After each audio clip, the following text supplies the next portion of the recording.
பற்றி பார்க்க போகிறோம்னா ஃபைனலி நம்ம ரொம்ப நாளாக காத்துட்டு இருந்த அந்த ஸ்குவாட் அனௌன்ஸ்மெண்ட் பண்ண இப்போ வந்திருக்கு. ஸோ இந்தியா அவங்க 15 member squad for champions trophy இப்போ அனௌன்ஸ் பண்ணியிருக்காங்க. ஸோ ஸ்குவாட் எப்படி இருக்குது, நம்ம எக்ஸ்பெக்ட் பண்ண மாதிரி இருக்கா, அதெல்லாம் பற்றி இந்த வீடியோ நம்ம ஃபுல் டீட்டெயிலாக பார்க்கலாம். அண்ட் ஆர்சிபி ஒரு நியூ ரெக்கார்டுமே கிரியேட் பண்ணியிருக்காங்க, நம்மளை பீட் பண்ணியிருக்காங்க. அது என்ன அப்படிங்கிறது இந்த வீடியோ நம்ம பார்க்கலாம். அண்ட் ஜேஎஸ்கே அவங்களோட ஃபர்ஸ்ட் ரிவர்ஸ் பிக்சர் இந்த SA20 அகேன்ஸ்ட் MA கேப்ல நேற்றுக்கு ப்ளே பண்ணியிருந்தாங்க. ஸோ அந்த மேட்ச் எப்படி போச்சு அதை பற்றி ஷார்ட்டாக இந்த வீடியோ நம்ம பார்த்தாலும். ஸோ வீடியோ கண்டிப்பாக இன்ட்ரெஸ்ட் இருக்கும், வீடியோக்குள்ளே தேடிட்டு மறக்காம நம்ம சேனல் சப்ஸ்கிரைப் பண்ணிக்கோங்க. இப்போ வாங்க வீடியோ தெரிஞ்சுக்கலாம். ப்ரெஸ் கான்ஃபரன்ஸ் மூலியமாக தான் இந்த ஸ்குவாட் அனௌன்ஸ் பண்ணியிருந்தாங்க. Rohit Sharma and Ajit Agarkar were present in that press conference. Already India's England T20 series கான ஸ்குவாட் வந்து பிரஸ் ரிலீஸ் மூலமா அனௌன்ஸ் பண்ணியிருப்பாங்க.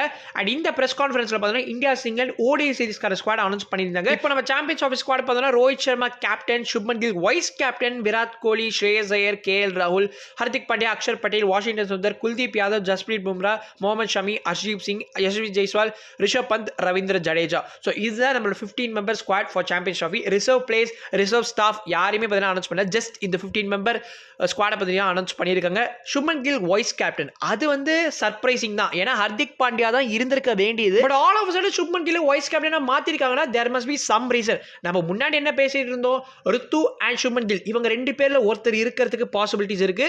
சுப்மன் கில் மோஸ்ட் ப்ராபபிலி இருப்பாரு நமக்கு தெரிஞ்சிருச்சு, ஏன்னா இந்தியா இங்கிலாந்து T20 சீரிஸ்லேயே வந்து ருத்துவை செலக்ட் பண்ணல. அவ எப்படி ODI அண்ட் சாம்பியன்ஸ் ட்ராஃபில செலக்ட் பண்ண போறாங்க அப்படின்னு நம்மளே ஒரு கன்க்ளூஷனுக்கு வந்துட்டோம். அண்ட் ஆஸ் எக்ஸ்பெக்டட் ருத்து வந்து ஸ்குவாட்ல கிடையாது.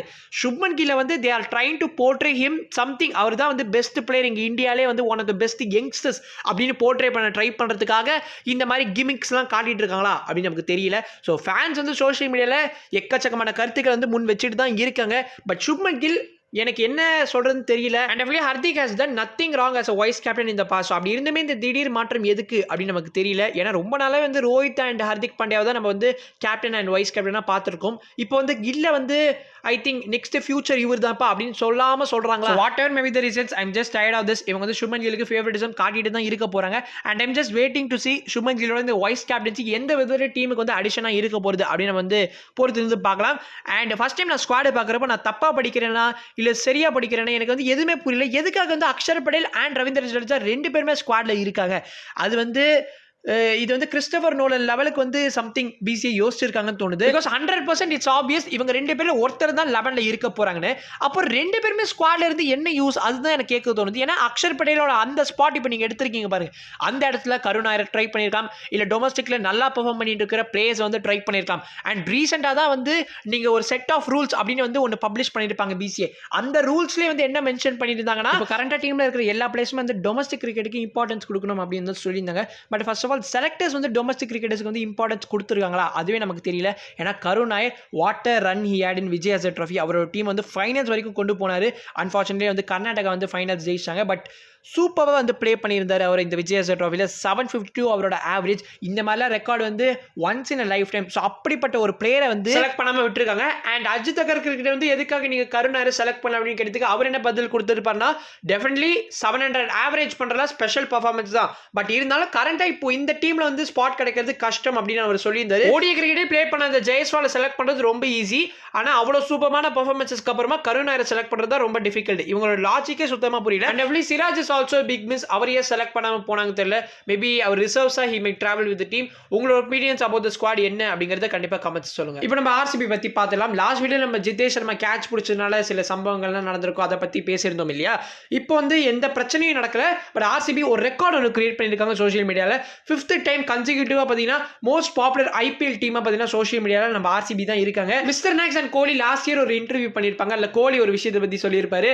நீங்க வந்து சோஷியல் மீடியா ட்ராஃபின்னு ஒன்று இருந்துச்சுன்னா அதில் ஆர்சிபி 2 வாரம் இன்டு த டோர்னமெண்ட் நாங்கள் தான் ஜெயிப்போம், நீங்க செமிஃபைனல்ஸ் ஃபைனல்ஸ்லாம் வைக்கவே வேணாம், அதுக்கு முன்னாடி நாங்கள் ஜெயிச்சிரோன்னு கோலி ஃபன்னா சொல்லியிருப்பாரு. லிட்டரலி அவர் சொன்ன மாதிரி தான் நடக்கிறது ஃபார் த பாஸ்ட் 5 இயர்ஸா. ஏன்னா 2021லேருந்து 2024 வரைக்கும் பார்த்தீங்கன்னா ஆர்சிபி தான் மோஸ்ட் பாப்புலர் IPL டீமாக சோஷியல் மீடியாவில் இருந்திருக்காங்க.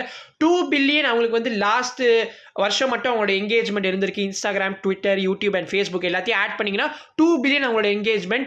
அண்ட் ஆர்சிபி வந்து 25% ஹையர் என்கேஜ்மெண்ட் வந்து நம்ம CSK விட வச்சிருக்காங்க. வச்சிருக்காங்க. நம்ம சிஎஸ்கே தான் செகண்ட் பொசிஷன்ல இருக்கு social media most popular IPL டீம்ல. டாப் 1 and 2ல இருக்கிற டீம்ஸ்க்கே 25% டிஃபரன்ஸ்னா ஆர்சிபி எம்ஐ ஆர்சிபி கேகேஆர் மாதிரி டீம்ஸ்லாம் கம்பேர் பண்ணோம்னா பயங்கரமான டிஃபரன்ஸ் இருக்கும் போல. அண்ட் இதனால ஆர்சிபிக்கு ஒரு ஐபிஎல் டிராஃபி கிடைக்குமானா கண்டிப்பா கிடைக்காது. மேட்ச்ல நல்லா விளையாடணும், அது அவங்க லைஃப் டைம்ல அவங்க பண்ண போறது கிடையாது. அதனால இந்த மாதிரி சோஷியல் மீடியா டிராஃபி அப்புறம் மே 18 டிராஃபி அப்படின்னு ஏதாவது இருந்துச்சுன்னா அதை கண்டிப்பா ஆர்சிபிக்கு கொடுக்கலாம். இப்போ நம்ம ஜேஎஸ்கே எம்ஏசிடி மேட்ச் பத்தி பார்க்கலாம். ஸோ இது வந்து நியூலண்ட்ஸ் கிரிக்கெட் கிரவுண்ட்ல நடந்திருக்கும். எம்ஏசிடியோட ஹோம் கிரவுண்ட் இது. அண்ட் ஃபர்ஸ்ட் டைம் இவங்க 2 பேர் ஃபேஸ் பண்ணப்போ வந்து நம்ம ஜேஎஸ்கே கம்ஃபர்டபுளா வின் பண்ணியிருப்பாங்க.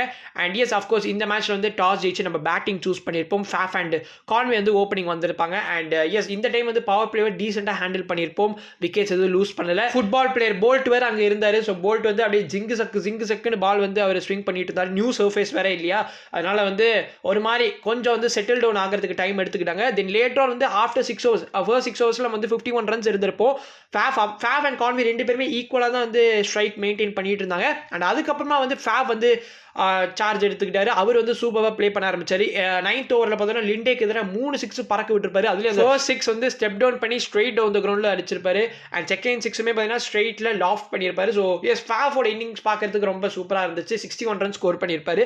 And Conway on the other hand அவருமே வந்து 35 runs ஸ்கோர் பண்ணியிருப்பாரு. ஃபேஃப் அவுட் ஆனதுக்கப்புறமா லைனாக பார்த்தீங்கன்னா அவுட் ஆனாங்க. கிட்டத்தட்ட இன் ஸ்பேன் ஆஃப் 2 overs 9 runsலேயே பார்த்தோம்னா 4 விக்கெட் நமக்கு போயிடுச்சு. 97 for 1 in 11 overs இருந்திருப்பாங்க. அதாவது ஃபேஃப் அவுட் ஆனதுக்கப்புறம் சொல்கிறேன். தென் லூஸ் டு பிளே கொஞ்சம் அவர் வந்து ரெஸ்பான்சிபிளாக ப்ளே பண்ணியிருக்கணும். அந்த சிச்சுவேஷன் வந்து விக்கெட்ஸ் ஃபாலோ ஆகிருக்கு. ஸோ வந்து பிக் ஷாட்டுக்கு போகக்கூடாதுன்னு அவருக்கு தெரிஞ்சிருக்கணும். பட் அன்ஃபார்ச்சுனேட்லி அவர் வந்து சரி லூஸ் பால் தானே அடிப்போம்னு நினச்சாரு. அது மேலே டாப் எட்ஜ் ஆகி கேட்ச் பிடிச்சிட்டாங்க. 96 for no lossலேருந்து 106 for 4 in span of 2 overs மாறிடுச்சு. அதுக்கப்புறம் வந்து ஜானி பாஸ்டோ அண்ட் டானவன் ஃபெரேராவோட அந்த பார்ட்னர்ஷிப் வந்து சூப்பராக இருந்துச்சு. போல்ட் ரஷீத் மாதிரி பிளேஸே நம்ம ஜேஎஸ்கே நல்லா ஹேண்டில் பண்ணியிருந்தாங்க. ஆனால் ரீசா ஹெண்ட்ரிக்ஸ் கிட்ட போய் 2 விக்கெட்ஸ் வந்து லூஸ் பண்ணியிருந்தாங்க. அதுதான் வந்து கொஞ்சம் மனசுக்கு கஷ்டமா இருக்கு. ஏன்னா இவர் ஜேஎஸ்கேக்காக இந்த மாதிரி நல்லா பர்ஃபார்ம் பண்ணி நான் பார்த்ததே கிடையாது. ஆனால் இப்போ எம்ஏக்கு போயிட்டு ஏதோ பவுலிங்லேயாவது அட்லீஸ்ட் நல்லா ஹெல்ப் பண்ணுறாரு. பட் பேட்டிங் வைஸ் ரீசா ஹெண்ட்ரிக்ஸ் வழக்க போல டக் அவுட் 5 ரன் எப்படி தான் ஸ்கோர் பண்ணிட்டு இருக்காரு. அது வரைக்கும் சந்தோஷம். 172 டெஃபினெட்லி குட் ஸ்கோர் தான். அண்ட் நம்ம ஜேஎஸ்கேவுமே பார்த்தீங்கன்னா நல்ல பவுலர்ஸ் வச்சிருக்காங்க. ஃபர்ஸ்ட் கேமில் வந்து எம்ஏசிடியோட ப்ளே பண்ணியிருப்பாங்க பாருங்க. அதே 11 பார்த்தீங்கன்னா இந்த மேட்ச்க்கு யூஸ் பண்ணியிருந்தாங்க. லாஸ்ட் கேமில் இருந்த 11 கிடையாது. ஓகேங்களா. ஸோ இந்த மதிஷா பார்த்தீங்கன்னா வாஸ் பேக். மதிஷா பார்த்தீங்கன்னா எதுக்காக லாஸ்ட் கேம் விளையாடலன்னு தெரியல. அவர் திரும்ப பார்த்தீங்கன்னா இந்த மேட்ச் கொண்டு வந்திருப்பாங்க. அண்ட் ஒன்ஸ் அகைன் மதிஷா பார்த்தீங்கன்னா பற்றி பேசுறதே வந்து யூஸ்லெஸ் தான் தோணுது. But all the bowlers smash ஆனால பத்திரனா மட்டும் தப்பு சொல்லி பிரோஜனம் கிடையாது. 3 overs 34 runs கன்சீட் பண்ணியிருந்தார். பார்த்தீங்கன்னா 1 விக்கெட் எடுத்திருப்பாரு. அண்ட் இந்த ரயன் ரெக்கல்டருக்கு என்ன வெறி இருந்துச்சுன்னு தெரியல. எல்லா பவுலர்ஸையும் பாரம்பரியம் பார்க்காம ஸ்கோர் பண்ணியிருந்தாரு. ஐ கெஸ் 89 runs ஸ்கோர் பண்ணியிருந்தாரு நினைக்கிறேன்.